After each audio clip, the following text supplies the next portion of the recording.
Selamat siang Pak, perkenalkan nama saya adalah Rumayana Silalai, NIM 8598779199. Pada video kali ini saya akan menjelaskan tentang praktikum simbiosis.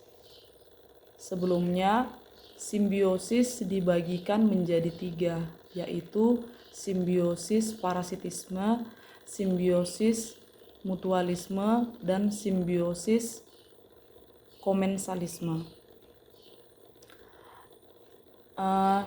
Di sini dari hasil pengamatan yang saya amati, Pak, maaf saya tidak bisa pergi ke alamnya langsung, Pak, disebabkan karena banyaknya tugas ataupun kerjaan, Pak.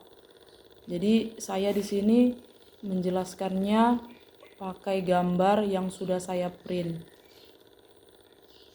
Pertama, saya akan menjelaskan hasil pengamatan saya terhadap simbiosis parasitisme. Di dalam simbiosis parasitisme ada 5 macam parasit yang saya amati. Yang pertama adalah kutu dan hewan. Kutu dan hewan ini termasuk ke simbiosis parasitisme, di mana pihak yang dirugikan adalah hewan, dan pihak yang dirugikan misalnya penyakitnya adalah kurus dan berkudis. Kemudian pihak yang diuntungkan adalah kutu. Bisa dilihat kutunya ini. Ya. Jenis keuntungannya adalah dia mendapatkan makanan dari hewan tersebut. Yang kedua adalah sapi dan cacing hati. Bisa dilihat pada gambar ini adalah gambar sapi dengan ada cacing di hatinya. Pihak yang dirugikan adalah si sapi. Jenis kerugiannya adalah membuat dia sakit dan menjadi kurus. Pihak yang diuntungkan adalah cacing pita atau cacing hati. Jenis keuntungannya ia mendapatkan makanan dari hati sapi.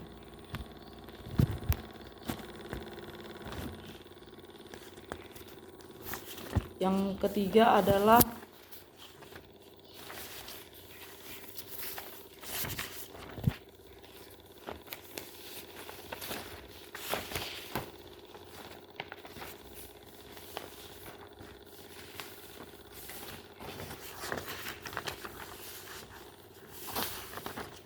benalu pada pohon mangga.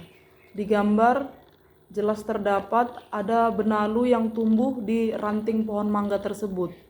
Jadi pihak yang dirugikan adalah jelas si pohon mangga itu jenis kerugiannya adalah ranting yang di sebelahnya menyebabkan kematian, menyebabkan mati dan tidak bisa ditumbuh lagi oleh cabang baru. Pihak yang diuntungkan adalah benalu. Benalu dapat berkembang biak dan mengambil sari-sari makanan yang ada di ranting pohon mangga tersebut.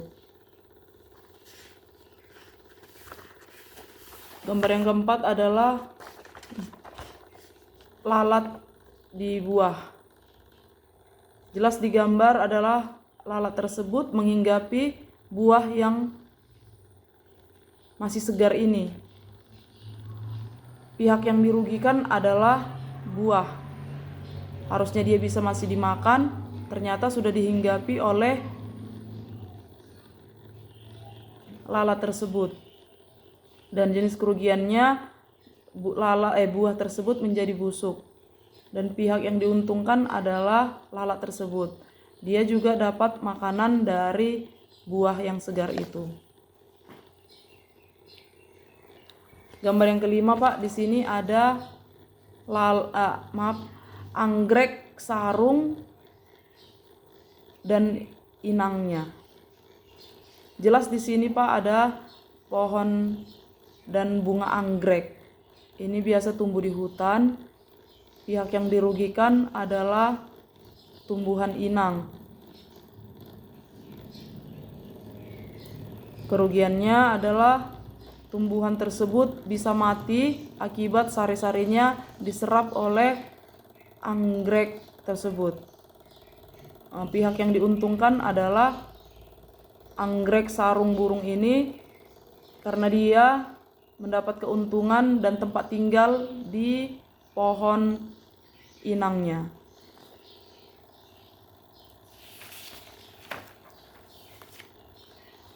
Kemudian saya akan menjelaskan tentang simbiosis komensalisme.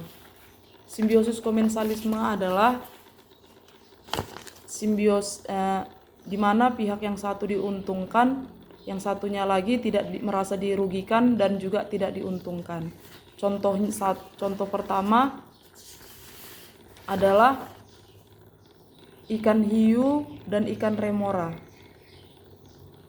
Ya. Ikan hiu dan ikan remora ini adalah hewan yang hidup di laut. Ikan hiu mencari makanan ataupun memangsa ikan yang lain. Setelah itu ikan remora akan ikut di samping ikan tersebut. Dia mendapatkan sisa-sisa makanan dari ikan hiu itu. Dan ikan hiu itu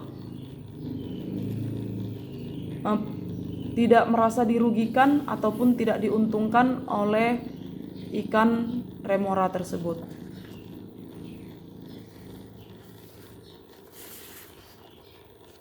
Yang kedua dari simbiosis komensalisme adalah udang dan timun laut, di mana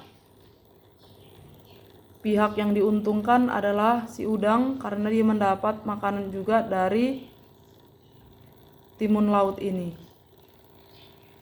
Jenis keuntungannya dia memperoleh sisa-sisa makanan dari timun laut yang memangsa temannya. Makhluk hidup yang tidak diuntungkan dan tidak dirugikan adalah timun laut tersebut. Gambar yang ketiga adalah tanaman sirih pada inangnya. Tanaman sirih ini termasuk ke simbiosis komensalisme, di mana pihak yang diuntungkan adalah tumbuhan sirih yang mendapat tempat tinggal di pohon inangnya. Jenis keuntungannya dia mendapatkan tempat tinggal dan menjadi berkembang. Jenis makhluk hidup yang tidak diuntungkan dan tidak dirugikan adalah pohon inang tersebut. Kemudian saya akan menjelaskan simbiosis mutualisme, di mana simbiosis mutualisme adalah saling menguntungkan satu sama lain. Yang pertama adalah burung pelatuk dan mamalia besar.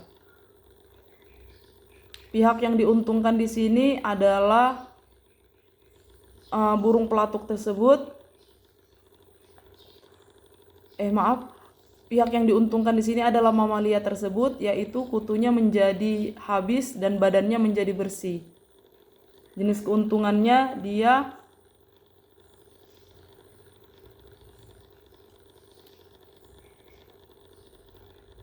mendapatkan tubuhnya yang bersih kembali. Pihak yang diuntungkan yang kedua adalah burung pelatuk, dia mendapatkan makanan dari tubuh mamalia besar tersebut.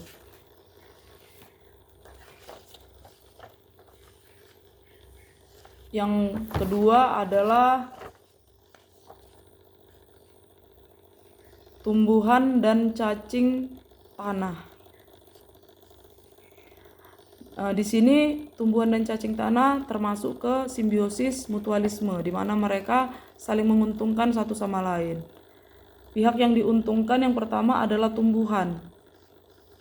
Jenis keuntungannya dia mudah menyerap air dan oksigen dari dalam tanah.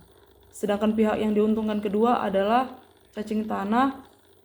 Dia mendapatkan daun kering untuk menjadi makanan cacing tersebut. Yang ketiga adalah bunga dan lebah. Dimana kita tahu bunga dan lebah adalah simbiosis mutualisme, mereka saling membutuhkan satu sama lain. Pihak yang diuntungkan pertama adalah bunga. Bunga jenis keuntungannya mengalami penyerbukan yang dibawa oleh lebah tersebut dari bunga yang sebelumnya. Pihak yang diuntungkan kedua yaitu lebah. Jenis keuntungannya dia mendapatkan nektar dari bunga tersebut. Demikian Pak yang bisa saya jelaskan dari ketiga simbiosis tersebut, yaitu simbiosis komensalisme, simbiosis parasitisme, dan simbiosis mutualisme. Terima kasih atas kesempatan yang diberikan pada saya. Saya mohon maaf jika video saya ini Pak banyak mengalami kekurangan. Saya mohon maaf. Terima kasih dan sampai jumpa.